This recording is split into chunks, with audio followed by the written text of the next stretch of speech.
In this session, we'll talk about how you can amplify your personal brand with AI without losing your authenticity or audience. And I'm here with my good friend, Mike Kim. He's the Wall Street Journal bestselling author of You Are the Brand. He also has a podcast, the Brand You Podcast, and he's a master when it comes to personal branding. But I wanted to bring him on for this session because now in the age of AI, there's a lot you can do to build your personal brand, to amplify it, and a lot more. He has a full demo he's gonna share with us, kind of how he's using AI, and also from some of his speakers on one virtual summit he hosted, actually. So with that being said, warm welcome, Mike. Dude, it's good. So good to see you. Always awesome to hang with you, man. And I'm glad to be here. Yeah, absolutely. So I wanna just kick this off right away. Maybe you can tell the audience a little bit about kind of what it is that you do, but more now in the age of AI, how do you use it to build and grow your personal brand? Yeah. So for about the last 10 years, a little over 10 years, I've just been helping people leverage the power of their personal brand to grow their business. And that sounds very generic, but really what I'm in the business of is finding out what I can amplify in a client that will help them monetize their expertise, their experience, looking for those aspects of their personality or their character that can go to the market and bring in clients and bring in people for them to serve. One of the things I say, Naveed, about personal branding is that it's really just an identity made up of your ideas, your expertise, your reputation, and your personality, right? Those four things. And it's not a perfect definition, but it at least gives us some clues into what we can highlight in a given person so that they stand out for not just what they know or what they've done, but for who they really are, like their personality piece too. So AI obviously is just kind of taking the world by storm. And what I want to share today are just some practical ways that I think any coach, speaker, solopreneur, marketer, any one of us can use to help speed up and actually amplify who we are. And I will say one of the big struggles that people often have that I've worked with in marketing themselves is the content creation and the writing and really focusing on how they convey their message. So I'm hoping that I can share some of this stuff today and it'll be helpful for everybody. Yeah, man. Something you are really good at is the writing piece, the copywriting, and you've done this for so long, like for as long as I've known you. You have basically been helping people with that and being even like behind the scenes of many best-selling books and stuff like that. So you definitely know your stuff with this. And it's interesting now when we are coming into AI is everywhere and how you can actually use it, while keeping your authentic voice and basically not diluting your audience and stuff like that. So they're actually going to enjoy what you share. So I'm excited to just dive in to see what you have to share in this session, man. And let's screen share here. Yeah, let's dive in. So I'm going to share this Google Doc here really quickly. And this is, I'm going to like zoom out kind of in a meta moment in the beginning here, because this is a list of 7 traits that I've put together that I think are really important in this post-AI world. I didn't say skills, I said traits. And what the differentiation is this is what makes it, and I think this is what we need to focus on across the board in order to be intentional about how we stand out in our personal brands. As a contrast to that, for the past 10 years, what stood out for all of us coaches, speakers, experts out there was our expertise. It was our knowledge. And now AI has sort of flattened that curve. Knowledge is accessible. I don't know if you guys are all kind of noticing it around the space, but very, like a lot of people are not gatekeeping their knowledge anymore. They're sharing it for free on YouTube, on their podcasts. You can go on to ChatGPT and ask it all sorts of questions and you can get real answers. So what I want to encourage everybody to focus on is developing these things. And then in a meta moment, I want to encourage us to start creating content that showcases these things. So this isn't just like some fluffy talk around this is what's going to help us stay relevant in AI. This is also really practical marketing stuff. So let me take you guys all through this. And I have some bullet points at the bottom, and that's because in point 7, that's the one that I really want to focus on. But the first thing that I think that we can talk about here is emotional intelligence. Can you read yourself before reading the room? When I talk with coaches, with experts, with speakers, and I've asked a lot of my friends, good friends that you and I both know, hey, what's the most important thing that we're going to need to develop in the next 3 to 5 years? All of us as mentors, as guides. And they've all said, we have to learn how to help our clients regulate. And what I mean, that might sound a little kind of wild out there, but what I mean by that is to coach someone isn't just to give them the answers or to draw the questions or draw out the answers anymore through questions. It's, can you read their body? Can you read their energy?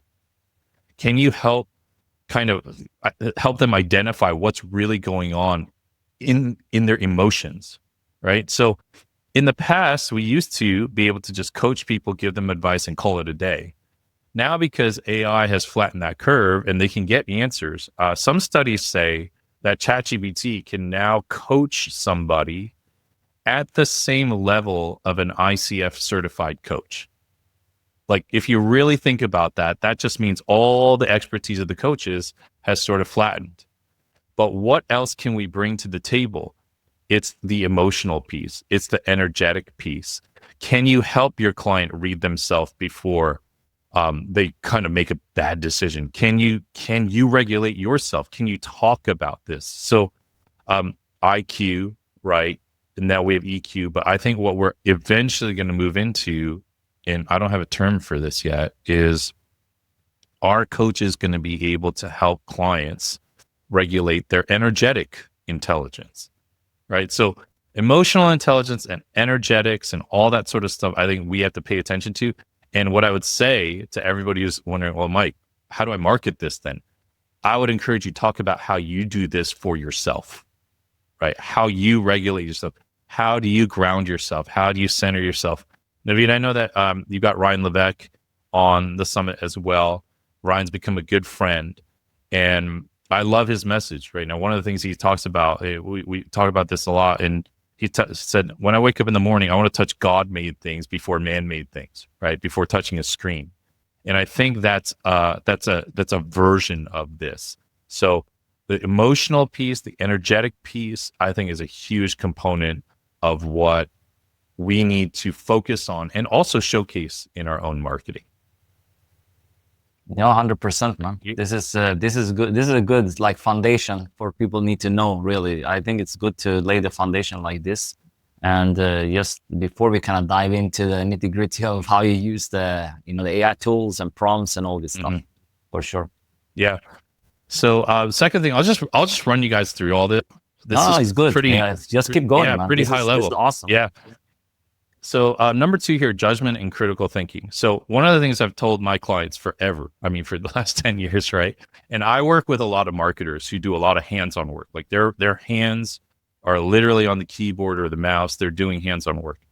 And I would always say to them, hey, it's better to be paid for your brains than for your hands. You want to be somebody who can showcase strategy, critical thinking, make the right call, make a call. That's what a lot of our clients are looking for. When I work with my clients, I'm often surprised, man, at how much they don't realize they know, or they've got everything that they need to make a decision. They just are afraid to make the decision. And then wise clients like that will often hire a strategist. They'll work with somebody that can advise them, or that's why they join masterminds, right?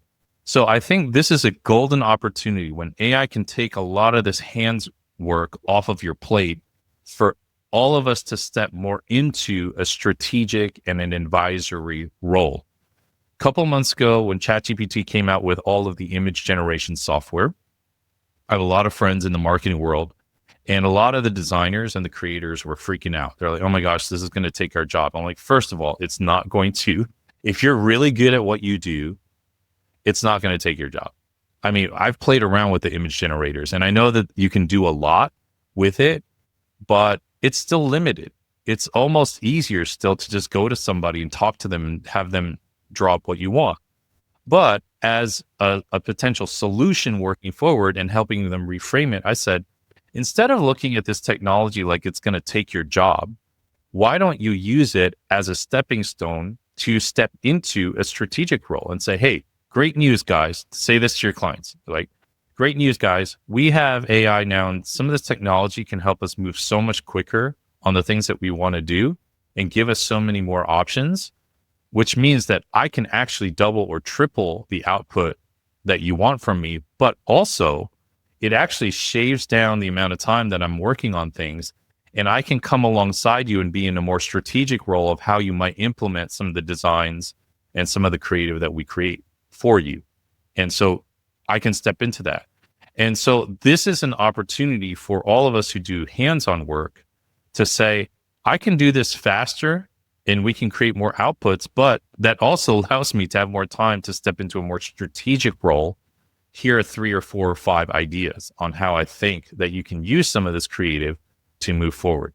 So rather than just being somebody who takes orders, make moves, offer to make moves, offer some strategic steps forward. So judgment and critical thinking. I think we have got to showcase how you've done that for certain clients. So if I'm allowed to talk about some of my certain client projects, then I want to say, here's how I'd advise my friend Marissa, who has a book launch coming up, and here's the strategy that I recommended to her in order to get her book sales out the door, when the book launched, and here's why I did it. That's a cool masterclass to tune into, rather than just here's how to write a book or here's how to launch a book. To more think and talk through why I made certain decisions, that stuff is absolute gold. People are going to love it. Okay. Number 3, storytelling. I don't want to beat the bush on this too long. Beat around, like, everyone knows that storytelling is so important. It's going to become even more important, but as a very practical step forward, Naveed, I've been playing around with this with my email list. Typically I've written to my email list from first person. Hey, it's Mike. Here's what I'm up to. Here's a learning that I can share with you today. And here's a potential offer or a wait list for something I have coming up in the fall. That's very typical. It's still personal. It still works. But I have been experimenting using the power of AI to figure out how I can tell stories in a different way. So I had this idea. A couple of weeks ago, my friend came over. He's been in a mastermind with me for years. And he's like, hey, dude, this is crazy. It's 10 years in your business now this month. Let's talk a little bit about this. I was like, oh, let me get the camera. Let's turn on the mics. I think we're going to turn this into a podcast. It'll probably be a really good conversation. And he's just asking me these stories, these questions that draw out these stories. And I get the transcript. I'm like, this is cool. It's like Eugene interviewed me at my apartment. This is pretty cool. And then I had this idea, man. I was like, what if I wrote this whole conversation, this whole interview, as an article from New Yorker magazine, from Eugene's point of view, but I write it. He's like, and it writes something like, so he lives in an apartment in Fort Lee, just outside Manhattan, a stone's throw outside of Manhattan. The sun just glimmering through the afternoon light in his wall to ceiling windows as it's there. And this is Mike Kim. This is a best-selling author. This is an advisor to some of the top thought leaders in the world. And I'm sitting with him to ask him, and I wrote the whole thing from as if he was a magazine editor. And dude, it was fun, man. It was just creative. My audience was like, oh, that's really interesting. And that's not something I ever would have thought of had I not had AI. I was able to take our transcript and say, hey, turn this into like an article as if it was written by an editor at New Yorker magazine, and I'm the celebrity being interviewed. And it completely engages my audience in a different way. So I'm playing around with different storytelling techniques, even in my writing, using the power of AI. And then I'll clean it up and I'll just kind of mess with it and things like that. But it was fun. Those of you who could see me, like, I'm smiling thinking about it because there's a lot of fun. It was exercising like a different creative muscle in how I tell stories. So I just want to put that out there, play around with it. I think it could add some new life in the way that you engage with your audience. Okay. Collaboration, inclusion. Can you work with anyone, anywhere? One of those things, what I mean by this is obviously a lot of us are working with contractors. We're working with VAs across the board, but also in the way that you are connecting with different audiences, right? With AI now, we're obviously working with people from all different backgrounds. And because the contractors that I've worked with in the past aren't moving as quickly on the AI curve, maybe I don't know if this is true for you, but I've had to find other people who are more on the cutting edge with AI. And I realized that's a leadership lesson. That's a content piece, why I'm changing the contractors I'm working with and what I'm looking for in those people instead. And so when I talk about collaboration and inclusion, I'm not just talking about like bigger issues like we need to be inclusive and kind of like, give a platform to more people. I'm talking about how I'm changing my collaboration styles. I'm talking about how I'm changing the people that I'm working with and the skill sets that I'm looking for. Can you work with anyone, anywhere? I think that is a value that's important, at least to me, that I've made an intentional step and effort to showcase in my content. So that's one thing. Let me zip through these last two, adaptability and resilience, and then I really want to spend time on taste and discernment. And I want to show you guys a couple of prompts that I'm using in Claude, especially to showcase all this. So adaptability, are you light on your feet or stuck in your ways? This kind of brings me back to what I was saying about the designers earlier or the other marketers. It's very easy to get stuck in your ways. And this technology has come along. It's not going back into the bottle. The genie's out of the bottle. Can you adapt? I remember when ChatGPT came out, I really started messing around with it December 2023. And it hit me very, very hard. I was like, wow, I don't think this is going to affect my business that much because I'm more of a coach and a community builder than I am a marketer now. But I'm worried for some of my marketing friends. I think that this is going to be a difficult shift for a lot of them because of the technology. But then I thought about it, man. And I know you've been doing a lot of stuff on YouTube over the years and I've been trying, but I'm like, wait, I've had to be adaptable because 10 years ago, when I really started in direct response marketing, long form copywriting was the answer. That was the skill set. That was the money maker. And now I'm spending time looking at YouTube thumbnails, understanding the copy on the YouTube thumbnail in relation to the video on the YouTube thumbnail. And I realized, even at my age, I'm like adaptable. I'm growing. I'm showcasing that growth. And I think that's important for all of us to showcase in our content, that you are growing with the times, that you are not stuck in your ways. Show your adaptability. I've done a lot more video content.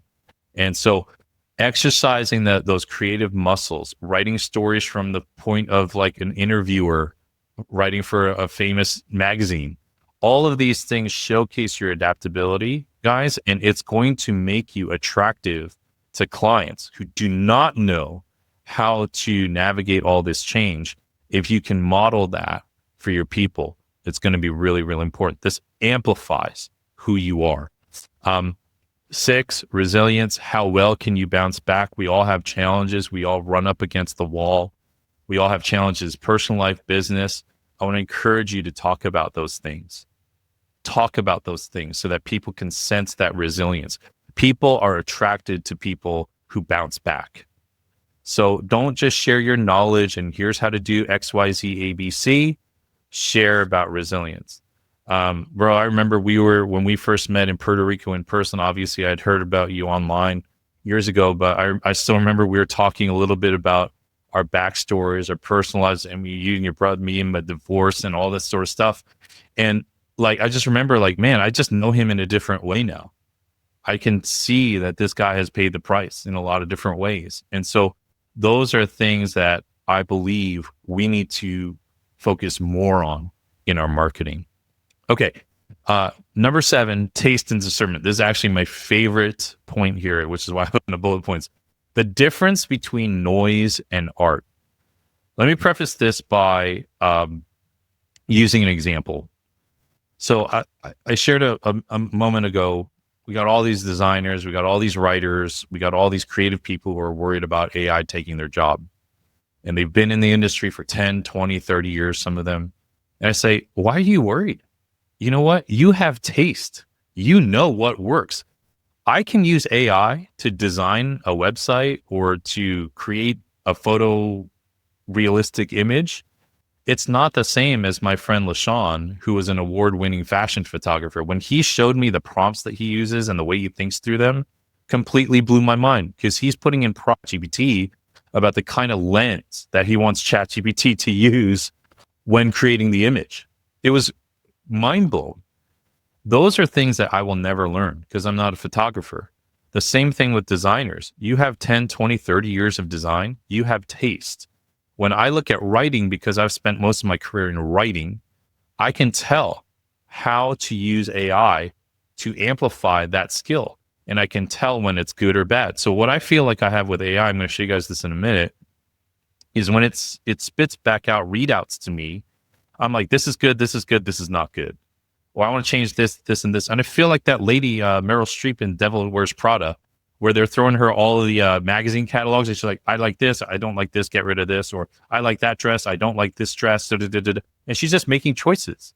So the analogy I want to bring here is a music producer named Rick Rubin. Some of you may know him, others may not, but I guarantee you've heard his music, the music that he's produced. Rick Rubin is one of the most decorated music producers of our generation. He's done everybody from Elton John and Adele to the Beastie Boys, right? It's like completely different genres. And the fascinating thing about him is he doesn't play an instrument. How does this guy produce music when he's not a musician? Well, he grew up here in New York, went to NYU, and I've watched a bunch of his interviews. I love his stuff. And he talks about how all he did was listen to records, listen to music, go to clubs, go to bars, listen to people play. He was just curating taste. He knows what art is compared to, and that is something that if you have years and years of experience in your field, you have. You may not realize it, but you do. You can tell whether a book cover is going to work or not. You can tell whether website design is going to work or not. You can tell whether a piece of copy is going to work or not. You can tell whether virtual summit idea is going to work or not, right? So this is something that you need to showcase more. Here's 4 options, and here's why I like number 1, and use that as content to show to your audience. If you're a coach, here are 4 different frameworks that you can use to coach or get the best out of yourself. But here's why I like number 2, and this is what I see here. Share more of that stuff, more of your opinion. So some ways practically to develop this: curate what you consume. Really pay attention to what's on your feeds. Pay attention to the kind of books that you're reading, right? And not just for business, but for your enjoyment. Pay attention to what resonates with you, right? So if you're watching certain movies or TV shows or reading certain books, why do you like those, right? What is it about that particular book or scene that you really like? Learn to talk about that. Learn to talk about and showcase why you like certain things and why you don't. Edit your own life. Look at your own life. How do you show up? How do you present yourself? Even before we started recording this, right, Naveed, I know we were trying to get the screen like perfect, but that's how you are, and that's one of the things I really appreciate about you. So I'm going to tell everybody, like, you guys are watching this, like, here's every little detail. Right? No. And by the way, I just great wanted to come in because the adaptability piece, man. I just spoke to that with my team and the people I work with as well. Like, for example, the designer I worked with for over 10 years is also, now a partner in some projects. We are working a lot together, John Pair.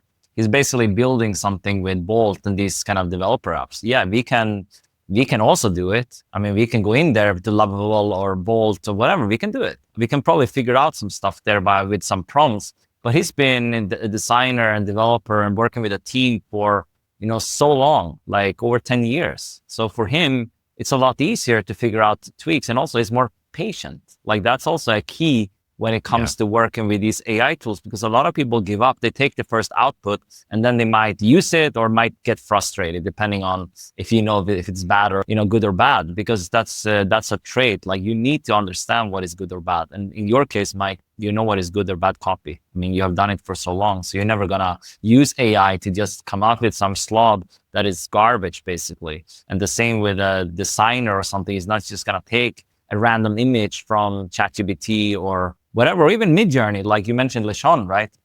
I mean, he can probably take, I mean, I'm also quite into cameras and stuff like that, but I know like the cinematic style and all these things, you need to be able to understand how this works. And you can use AI for this, but the taste and style, that's a little bit hard to kind of just get. That comes with practice, actually. And yeah, I really enjoy that you share this here. It's really important, actually. Yeah. Yeah. So these last three are pretty straightforward, right? You study great work. One of the things that I do is I watch movies now, dude, that like were classics that I never got a chance to watch, or even if I did, I rewatch them because I'm looking at it from a different point of view now. So I've been going through like all these movies from the 70s and 80s and even the early 90s, like all these Martin Scorsese films that I never really watched, or like Robert De Niro movies. And I'm just like, well, I've always watched this movie. I like these movies, but I've never really paid attention to it from an artistic standpoint.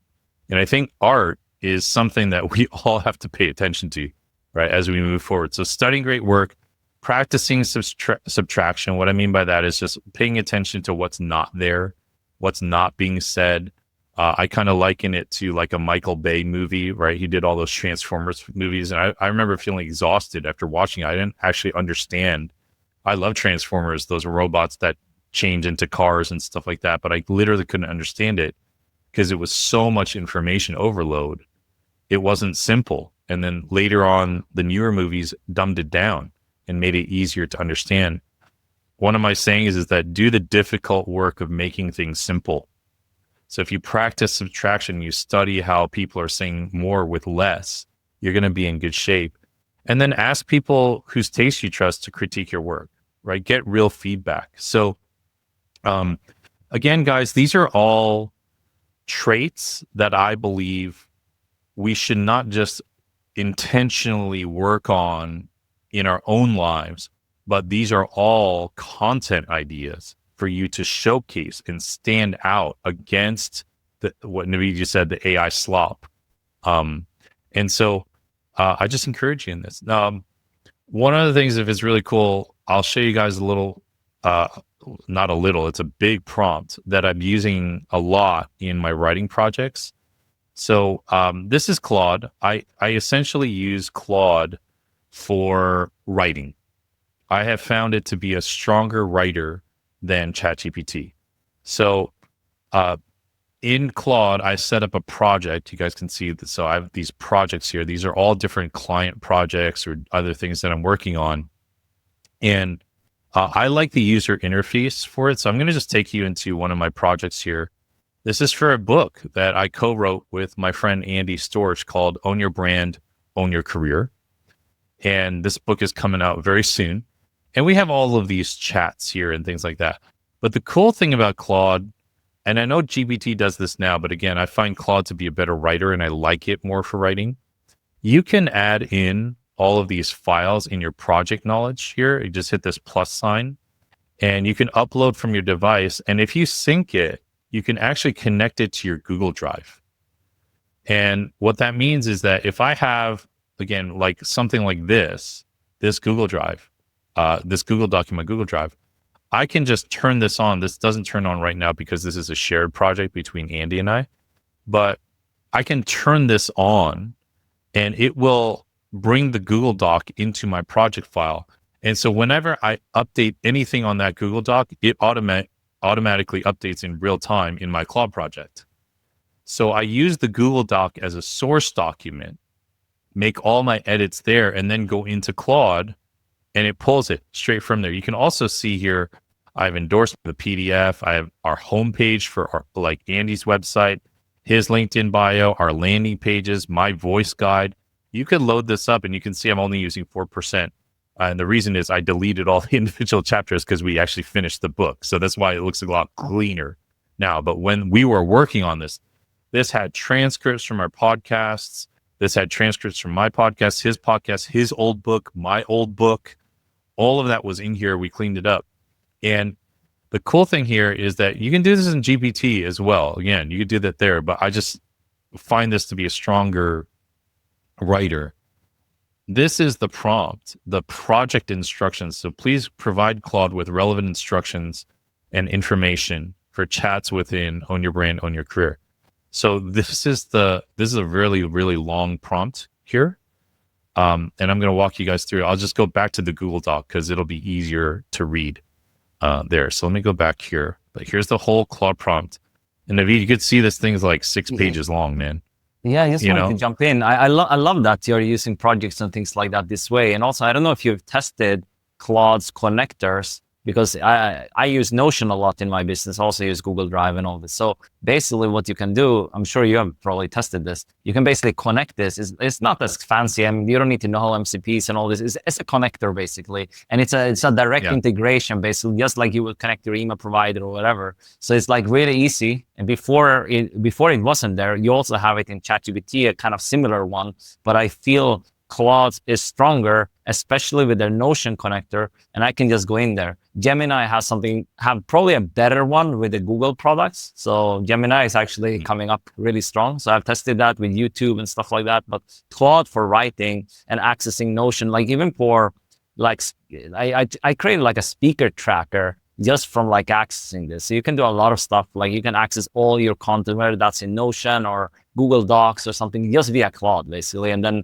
Claude will access this and you can chat with it about it. It's amazing. Yeah. It's amazing. Like everything is evolving, right? So this is what I'm using now, and I might be using something else in a month. Yeah. Right. But the principles of this, like even this prompt, so you guys can see here, like, so I put this in code brackets and all that, but you don't need to name it. I just do that so that I remember what prompt I put in, right? You are literary mind, an elite editor, 50 years of experience working with award-winning authors, and so on and so forth. And what I would encourage everyone to do is to actually read this entire prompt, because I think it will help you frame your mind around how to write good prompts or project instructions so that you really cover all the bases. So here's the context. I assist authors at every stage. I respect copyright laws, and so on and so forth. Okay, this project supports co-authors Mike Kim and Andy Storch for their book. Here's a little bit about Mike. Here's a little bit about Andy, and you can see author's info. 10 chapters. Here's a little bit of our layout. So I've thought about all of this before putting this into the book.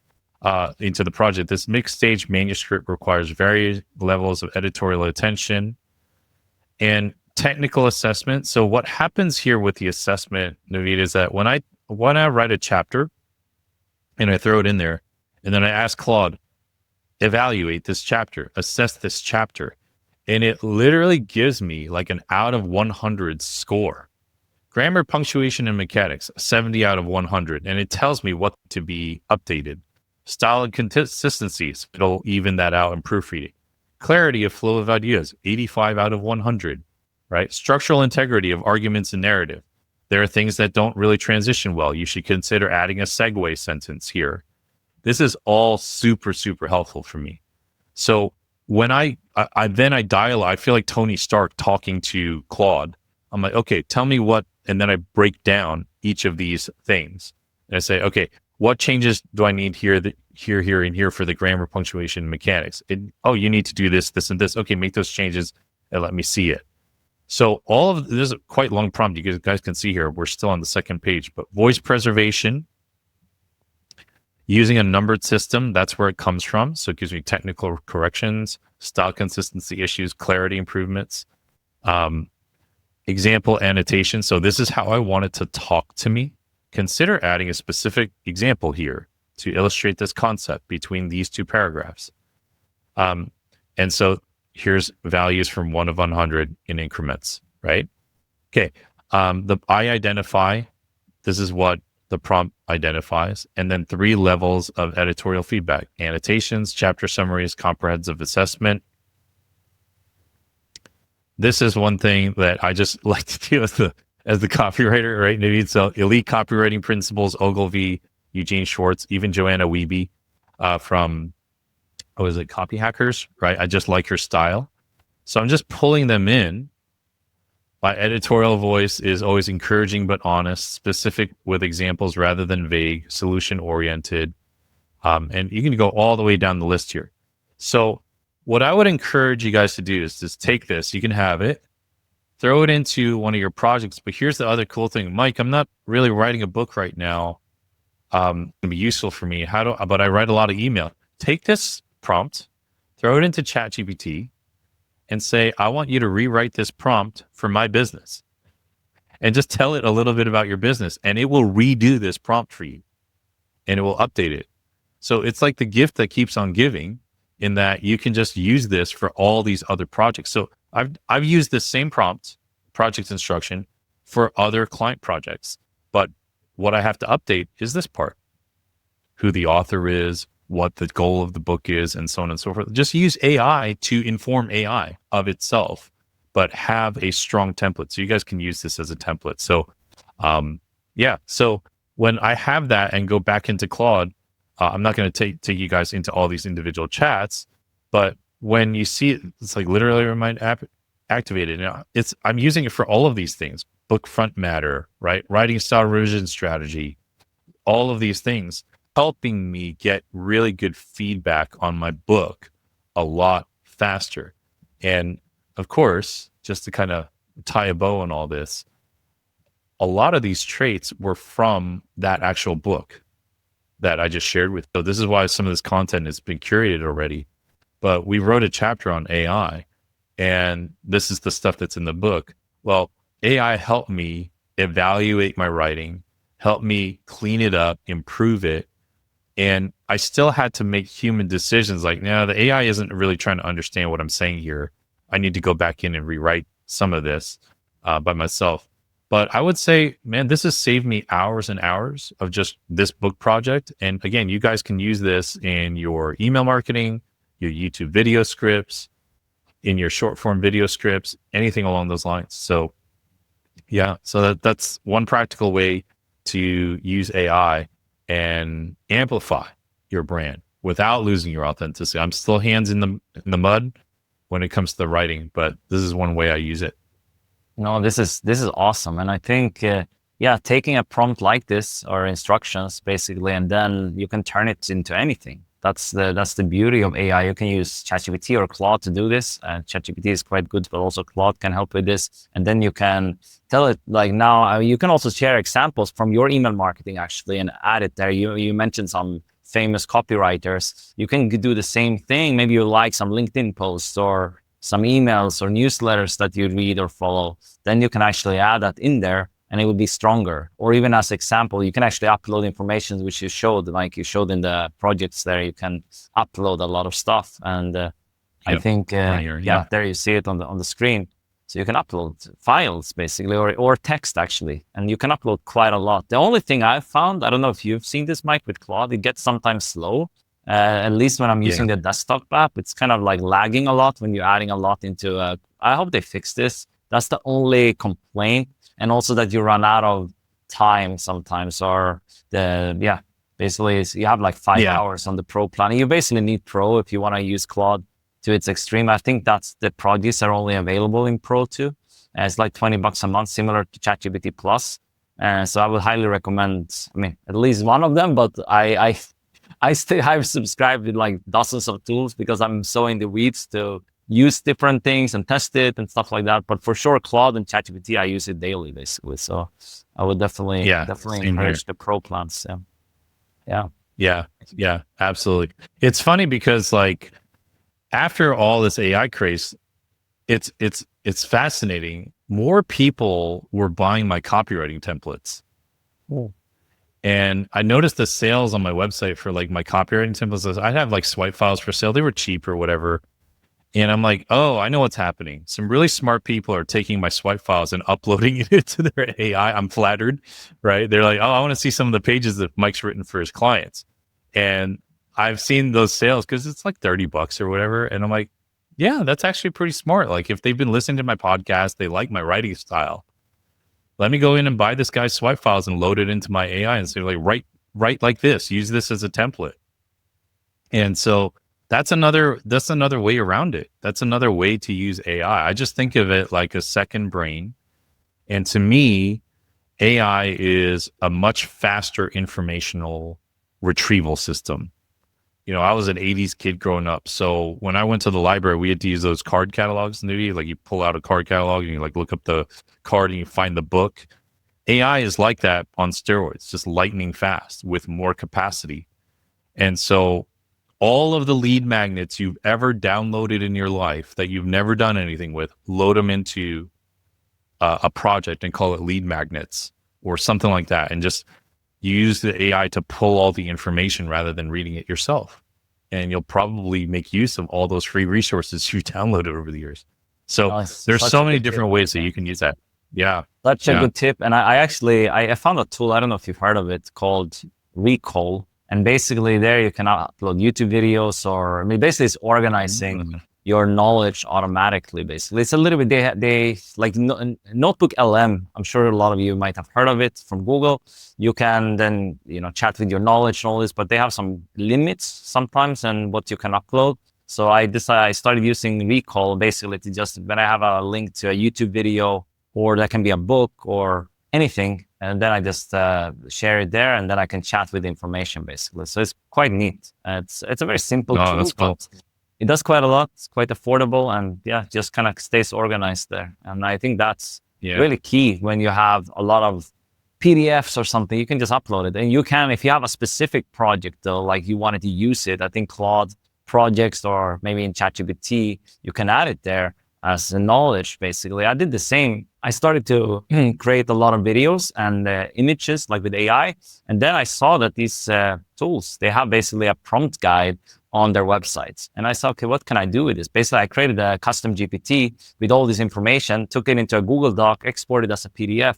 Basically, all this stuff, like for VO3 and for Midjourney and stuff like that, was amazing. So they actually have a lot of knowledge on their site. Most people never read that, obviously, but it's quite useful actually. They have like full prompt guides for a lot of stuff that you can use for free, but then you have to know how to use it as well. So how to get the most out of it. And that's what you can do with projects and GPTs and stuff like that to just kind of take the things to another level a little bit. I don't know if you have experimented a little bit with this stuff as well. I just geek out on this sometimes. It's very useful and it saves a lot of time. Yeah, I'm playing around with it a lot more now because I just was super busy, obviously writing this book and everything like that. And I think that's one of the things that I would say there too, is like the simpler your tools, the more likely you're going to use them. So GPT and Claude are the tools that I use all the time, but I know that there are other ways to create different workflows. For example, going back to kind of what I was saying earlier about, just being like just embodying some of these traits or your storytelling. I have so many Zoom calls that I've done over the years, even from years ago, that are archived in my Dropbox, that I can now have transcripts to and throw into a project in Claude or whatnot. And there are probably so many brilliant things that have been shared on those mastermind calls from other members or myself or whatever. And those are the things that I should be sharing in my emails. And those are the stories that I can showcase now much faster, because let's be honest, I'm not going to go to a mastermind Zoom recording that I did 3 years ago and try to find that one thing that I said. If I can connect it to my Google Drive and bring it into a Claude project and say, hey, scan these files or scan these Google Drive documents and pull some of the best learnings that I can put into an email newsletter and cite the date and the source so that I can go back and double check. Those are the stories that we should be sharing in our marketing. That's authentic. That's real, because that call happened. Rather than trying to come up with something new and sitting there with writer's block, go back into the art of your client history. And what are the book recommendations that your mastermind shared with each other 3 years ago? Why can't you write a blog post about that? It's so much easier now. That information retrieval is so fast.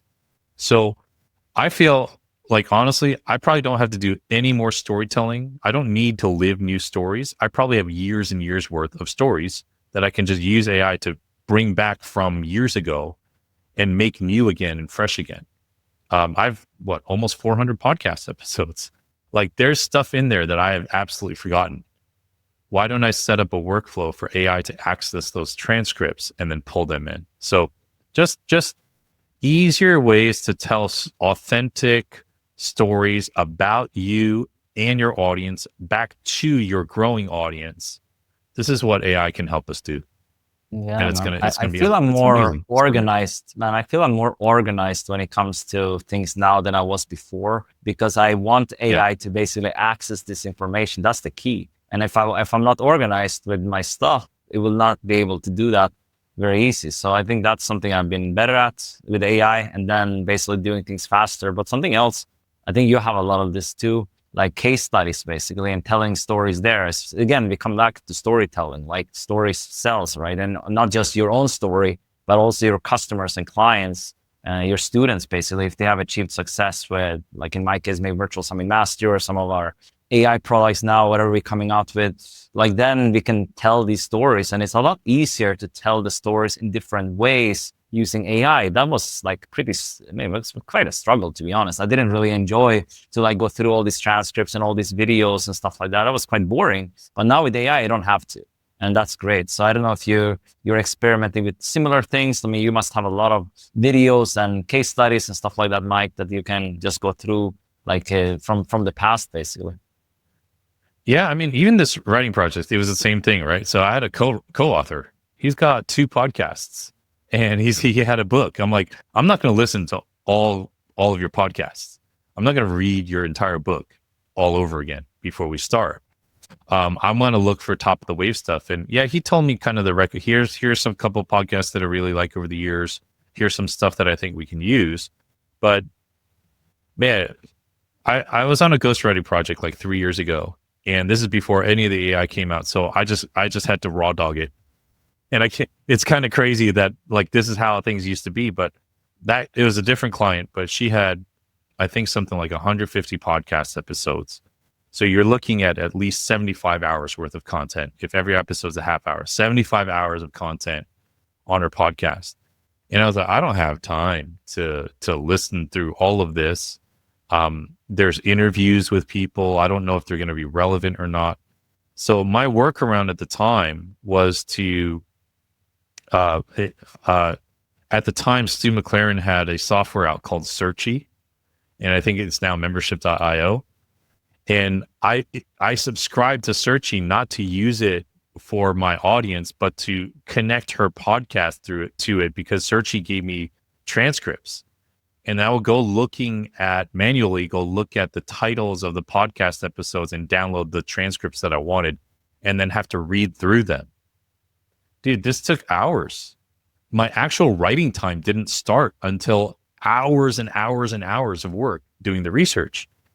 AI now can, if I were to do that same project again, probably save me 50 to 75 hours just of doing research. So I could spend more time on the books. I'll still have to go back and I ask it to cite sources because AI will lie to you. It will hallucinate.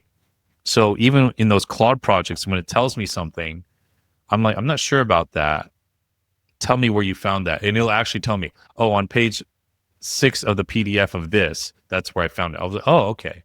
So that information retrieval is so much faster. And I agree with you, what you said about just being more organized. Like, it's still a machine. It's still technology. You can't read my mind. So I've got to give it, the organized files and thoughts. And but it saves a ton of time. Yeah. Anything else in terms of the tools? You mentioned Claude, and I think you stay pretty lean. That's kind of like when I see kind of your workflow is pretty lean. You do a lot of writing, obviously, in your business. But do you use any other AI tools the audience could maybe check out? Right now, I'm playing around a little bit more with Midjourney and the image stuff, not because I'm a designer, but I just want to see what's possible. You mentioned you're a designer, and like you guys kind of growing together, and that's sort of the place that I'm at. I I am playing around a little bit more with Gumloop. And I have a friend named Sam, and he really recommended I play around with that. He really actually more recommended more get into N8N so I can set up these different workflows. One of the other things, though, is that I've noticed, Naveed, that like if I outsource too much of my thinking and my workflow processes to AI, it makes me a little bit more sloppy. So one thing I have in, it's very similar to what I shared in the Claude prompt here. I have a GPT project, Chat GPT project, and I call it Chief of Staff. And it has all these protocols in it in terms of like how I want it to read through my calendar and my to-do lists and all these things. Because when I wake up in the morning, I don't know if this is the way that you are, some of the rest of you are, way too much stuff lives in my head. I don't like to necessarily write it all out. But what I've noticed is that like when it lives in my head, I can't unplug. So I will go to my Chief of Staff app and I will talk to it and I'll be like, here's what's on my calendar today, and here's everything that's in my head. And I'll talk to it. I'll use that voice talk feature. I don't write into it, just so it can be stream of consciousness. And it sort of lays it out. But then what I've found is that I then have to update that to like my to-do list. I use an app there, to-do list, and it's not synced. So that's what I'm looking at Gumloop or N8N to integrate. So I'm not there yet, but one of my friends, Billy Sticker, the way he uses AI, I like how he really put it. And this is what really challenged me to go down that path. He said, you should be looking at AI in 4 buckets of your business: marketing, sales, admin, and operations. And I realized I was only using AI in marketing for the writing and the stuff that I share with you today. And I realized I need to use it more in the operation and the admin. And that's what I'm looking at. I started playing around with this Chief of Staff project in ChatGPT and singing it to my to-do list and my calendar. So I'm not there yet, but that's what I'm playing around with more. And that's really what I want to focus on in the next 30 days to get the productivity side. I love that. And anytime we have a full session, you're going to check this out on the summit as well with Mitch. It's not exactly about operational side. It's more about the content, how you can automate a lot of stuff with N8N and Airtable. It's pretty sweet, honestly, what you can do. And I think a lot of stuff is just kind of evolving. You have to kind of stay on the cutting edge a little bit. That's why we have sessions like this where you can kind of come in and learn. But there's so many AI tools coming out every single day. So like really like seeing kind of you have your course tool stack and you're getting good at using these tools, actually using them, not going into ChatGPT and asking for your shopping list to, people do that, man. Like you can do it. You can use it as a life coach and all this kind of stuff. You can do that like for certain things, but you can do it more advanced than just asking what you should buy for groceries and stuff. So basically adding custom instructions in, like not like set up this stuff properly. I don't know, Mike, if you do that beyond the instructions in your Claude, do you have another place to add instructions too, basically? I don't know if you have set it up. I mean, it's not always needed, but you can do it so Claude actually knows about you when you're coming into it. Like they will know, for example, I'm the founder of Creator School, my backstory a little bit, kind of how I like to write, all this kind of stuff, it knows instantly. And then what you're adding to a project or a GPT, that's extra, basically. That's how I like to use these. And I'm sure we have like some session where I will show that as well during this series. But I don't know if you do that, and then we can show that as like kind of how you have set that up. Yeah, so even I have like this brand voice guide and stuff like that in here, right? And so like even all this is just the way that I write. So this is helpful. And you can see here, we put in my framework from my book. And so all of these things, like, I use AI to write this up. And this is the stuff that it knows about me in these different projects. Now ChatGPT kind of it jumps between chats. So it knows a little bit about me. But even memory, just right? This. Claude has some memory now. It's not exactly, Claude can reference actually chats now, which is quite new at the time we are recording this. So before it couldn't do that. You just have to give all the context again, but I feel it's a little bit buggy. It's not always actually pulling from the correct thing. So I'm still testing this a lot because I ran out of, context window, whatever. And then I had to start over, obviously. And that kind of sucks. And then I had to like start over with the conversation and it missed some points, although it could retrieve it. it was not perfect, and I had to like do a lot of iterations with it. But we are coming there. We are getting there. I think it's gonna get really good eventually. All these things. So it's gonna. I mean, my productivity has skyrocketed with this. I can get so much more done. Yeah. Yeah. You can even see here, I said this actually on our call, better to be paid for your brains in your hands. And there it is in my project knowledge. So yeah. That's good. So yeah. So, I mean, what I would also say here, Naveed, is that like, I just had a ton of conversations with other colleagues of ours, like in the on AI and what they're seeing. And I was actually really optimistic after I had those conversations. I did a bunch of interviews and things like that. And across the board, everyone was seeing live events go up in their industries. I interviewed people from a lot of different industries. They said live events are up. It's because people want even more of that human to human connection. What I shared before about the emotional intelligence or energy and all that stuff, people are becoming more aware of how important that is. And I think that's what they're looking for when they're going to live events. I want to be around winning people. I want to be around people that are going to move me forward and elevate me. And so I want to be around good energy. That's really, really important. Personally, I feel that like what's happening in that industry is that it's going to reward those who have depth of knowledge, not just surface waves. So that ties into what I said about taste and discernment and really knowing your stuff. But I was really encouraged. I actually look at it now like, hey, AI, thank you for allowing people who don't really know what they're doing to create slop. It'll make my work stand out even more. I love live events. I enjoy building communities. It's what I've done my whole career. And if anything, it's going to drive people even more to seek out those things. So wherever you are on this spectrum, I think it's all about reframing what's possible. If I can take a lot of this busy work and this grunt work off my plate, and I can be more productive and I can be more efficient and create more outputs, then I'm winning across the board. So I have actually a pretty optimistic viewpoint about AI and what it's going to allow for us, as many of us who are solopreneurs or entrepreneurs, or you're running businesses, whatever, in bigger teams. I'm optimistic about what it's going to do for us. And I think some of the pushback is now starting to come out. I know that there's a big study out that just came out like a week and a half ago that said like something like over 90% of companies that have tried to implement AI have failed to do so. But that's at a bigger level. For us who are like boots on the ground working ourselves, it's skyrocketing, it's amplifying everything. So stay human, do the things here, give thought to some of the things I shared, but use it also in the way to take a lot of that busy work off. And I think you're in really good shape.